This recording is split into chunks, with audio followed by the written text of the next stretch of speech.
प्रिय छात्रों, पिछले वीडियो में हम लोगों ने यहाँ तक देखा था। अब यहाँ से हम लोग देखते हैं कि एक दिन 10 बजने को आए पर दाल में उबाल नहीं आया था। 10 बजने को आया लेकिन दाल में उबाल नहीं आया था। कहने का मतलब कि उस दिन खाना बनने में देर हो रही थी। प्रभा जल्दी जल्दी आटा गूंथ रही थी। मुन्नी ने शिकायत की कि बड़ी भाभी को अभी तक दूध नहीं दिया गया, वह नाराज हैं। अभी चूल्हा खाली नहीं था, दाल में उबाल नहीं आया था और वह आटा गूंथ रही थी। अब प्रभा का हाथ खाली हो तब तो कोई दूसरा काम करे, तो हाथ तो उसका खाली है नहीं।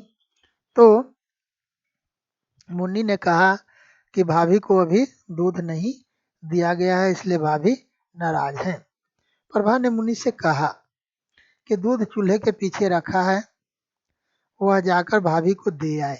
प्रभा ने मुन्नी से कहा कि दूध चूल्हा के पीछे रखा है, जाकर के भाभी को दे आवे। मुन्नी ने देखा कि दूध वहाँ बिखरा पड़ा था। अब देखा कि वहाँ पर दूध बिखरा पड़ा हुआ है। कहने का मतलब कि जिस बर्तन में दूध रखा गया होगा वह बर्तन उलट गया होगा, जिसके कारण दूध जमीन पर बिखर गया होगा। प्रभा ने कहा कि उसने तो ठीक से रखा था पर पता नहीं कैसे गिर गया। प्रभा ने कहा कि मैंने तो ठीक से ही रखा था, पता नहीं कैसे दूध गिर गया। वह जल्दी जल्दी आटे सने हाथों से उसे समेटने लगी। अब जल्दी जल्दी वह जाकर के दूध को समेटने लगी, अर्थात जितना ऊपर से साफ सुथरा दूध उठ सके उसे उठाने लगी। अमर माँ से देर से खाना बनने की शिकायत कर रहा था और अमर स्कूल जाने वाला लड़का था, उसे खाना में देर हो रही थी, इसलिए माँ से कह रहा था कि माँ अभी तक खाना नहीं बना, खाना बनने में देर है। खाना देर से बनने के कारण स्कूल जाने में देर हो जाती है। अब दूध फैला देखकर उसने शोर मचाया। अब उसने देखा कि दूध गिरा हुआ है, तब उसने शोर मचाया, हल्ला किया कि दूध गिरा हुआ है। अब माँ कहीं पर पूजा कर रही थी। माँ पूजा छोड़कर वहाँ पहुंची और उसे मतलब प्रभा को भला बुरा सुनाने लगी। आग लगे ऐसी पढ़ाई लिखाई में। फिर आ गई वही बात, आग लगे ऐसी पढ़ाई लिखाई में। कहने का मतलब कि पढ़ी लिखी होने के कारण ही उसको ये सारे काम अच्छी तरह से नहीं आते हैं, इसलिए उन्हें पढ़ाई लिखाई के बारे में कहना शुरू कर दिया। 10वीं पढ़ी है, 10वां पढ़ी है, 10वां। ये व्यंग कसने लगी। क्या घूरे जैसी हालत कर रखी है रसोई की। ये घूरे जैसी हालत, ये घूरे जैसी हालत का मतलब होता है जो हम लोग बाहर में ये कुछ फूंक करके और आग सेकते हैं ना, उसी को घूरा कहा जाता है। तो माँ ने कहा कि रसोई की हालत जो है घूरे जैसी बना रखी है, मतलब रसोई को साफ सुथरा नहीं रखी है और रसोई में जो रखे हुए सामान हैं वो भी तौर तरीके से नहीं रखे गए हैं। समर झगड़े को बीच में छोड़कर कॉलेज चला गया। अब यहाँ बहस छिड़ गई प्रभा अम्मा इन लोगों के बीच, तो वह कॉलेज चला गया। झगड़ा समाप्त होने का इंतजार भी नहीं किया। 1 पीरियड खाली देखकर घर लौटा तो देखा 1-2 पीरियड खाली था, तो वह घर आ गया और देखा, क्या देखा, उसके कमरे में खाना ढका रखा है। समर के कमरे में समर के लिए खाना ढक करके रखा हुआ है। जल्दी जल्दी खाया और भाग गया। जल्दी जल्दी खाया और फिर कॉलेज चला गया। पर घर की हवा से इतना जरूर लग गया कि बाद में उस बात पर खूब महाभारत हुआ होगा। लेकिन घर की हवा का मतलब है घर के माहौल। घर के माहौल को देख करके उसे लग गया कि समर के कॉलेज चले जाने के बाद घर में खूब झगड़ा हुआ होगा, खूब उपद्रव हुआ होगा, खूब महाभारत हुआ होगा।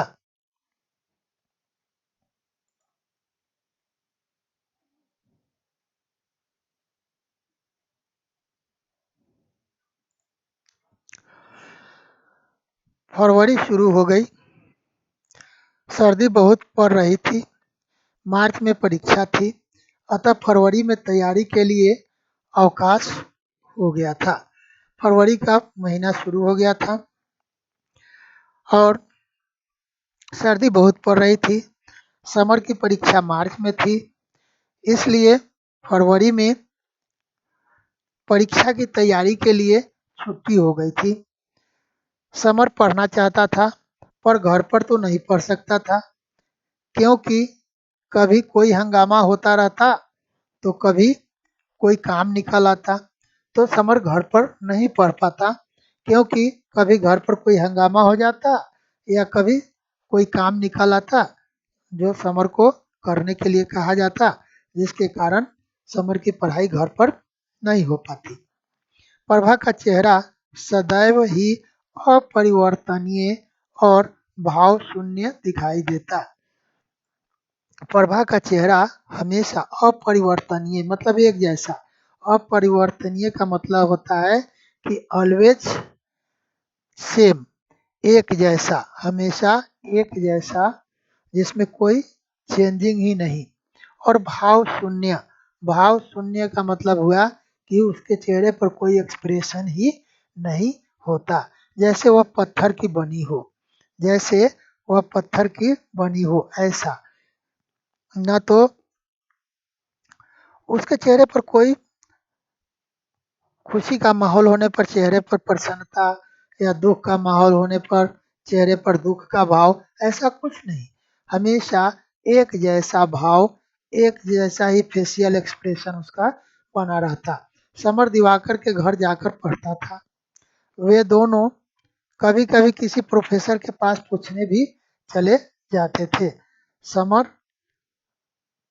और दिवाकर कभी कभी किसी प्रोफेसर के पास कुछ अपना डाउट क्लियर करने भी चले जाते थे। अलग कमरा और शांति के कारण कभी कभी वहां पर सो भी जाया करता था। अब समर के घर में दिवाकर के घर में कमरे अधिक थे, वहाँ शांति थी, जिसके कारण समर कभी कभी पढ़ते पढ़ते दिवाकर के घर ही सो जाया करता था। एक दिन सुबह जब समर दिवाकर के घर से लौटा तो अम्मा प्रभा को बड़े प्यार से सिर धोने के लिए कह रही थी। अब एक दिन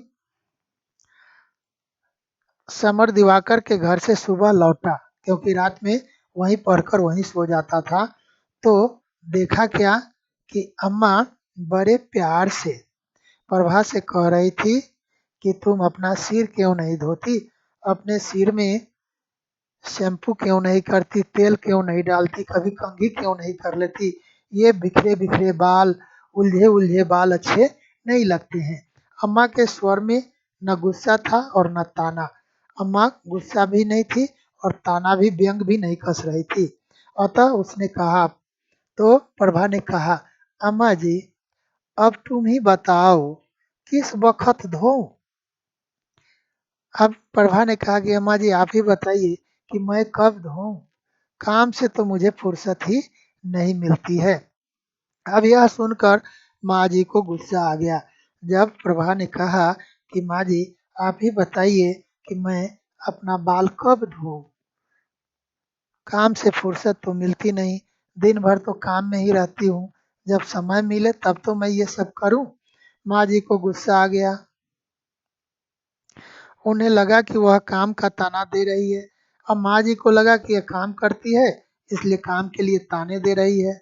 भाभी ने भी आग में घी डालते हुए समर की ओर इशारा करते हुए कहा कि जरा सा काम क्या करना पड़ रहा है, रोज ही बवाल हो रहा है। अब भाभी ने भी आग में घी डालने का काम किया। ये आग में घी डालना एक मुहावरा होता है। आग में घी डालना एक मुहावरा होता है। इसका अर्थ होता है झगड़ा को बढ़ाना।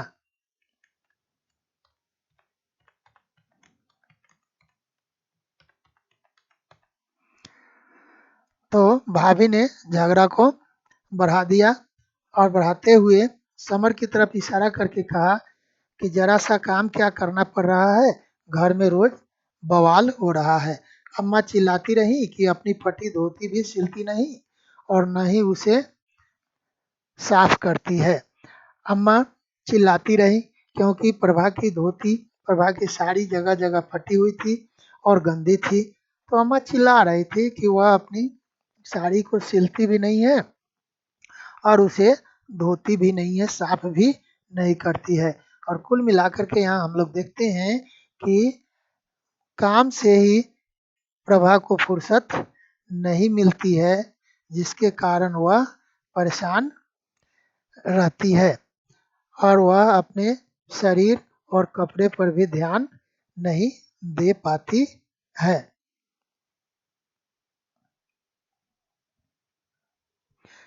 आगे देखेंगे हम लोग।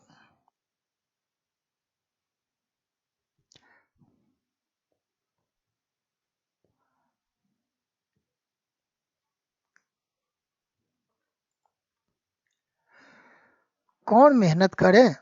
अम्मा बोल रही है कि न साड़ी को सिलती है न धोती है, कौन मेहनत करे? वहां तो पलंग पर बिठा दो और हाथ में पकड़ा दो किताब। अम्मा ने फिर ताना दे दिया। कहा कि यहाँ तो चाहिए क्या कि पलंग पर बिठा दो और हाथ में किताब दे दो पढ़ने के लिए, बस। समर ने उस दिन पहली बार ध्यान दिया कि प्रभा की धोती इतनी फटी थी कि सिलने और धोने की गुंजाइश ही नहीं थी। पहली बार समर ने ध्यान दिया कि प्रभा की साड़ी इतनी जगह से फटी हुई है और उस धोती को न तो सिलने की गुंजाइश है और न ही धोने की गुंजाइश है।